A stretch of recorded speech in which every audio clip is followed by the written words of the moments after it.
Why did they take documents that were protected under the client-attorney privilege? And these were things, I don't know everything that was in there. You may know more than we do, and you can elaborate. But what did documents on cases or whatever it may be between Trump and his attorney have to do with anything with national defense or nuclear weapons or whatever?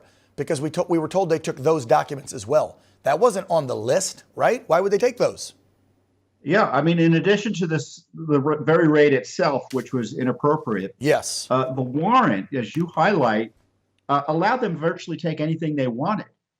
And typically under the Fourth Amendment, you can't go in with the equivalent of a vacuum cleaner and drag anything you want out of a home. Mm-hmm. But that's what they did to President Trump, and it's disturbing. A court signed on to it, and taking a further step back.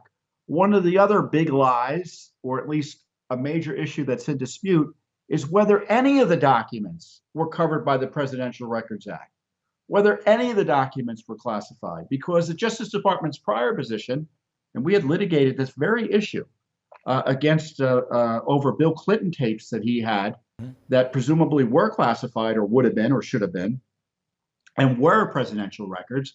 They came back to us and said, oh, no, if he has them after the presidency, we presume they're his, they're personal. And no one can second guess his decision making in that regard. So here you see them turning on a dime to change the rules for Trump.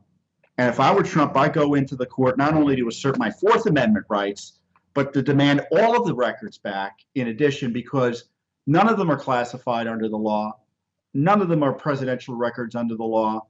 And he handled them perfectly. And they used those arguments dishonestly, I think, to the judge as a pretext to go in and scoop up material that potentially was embarrassing to him.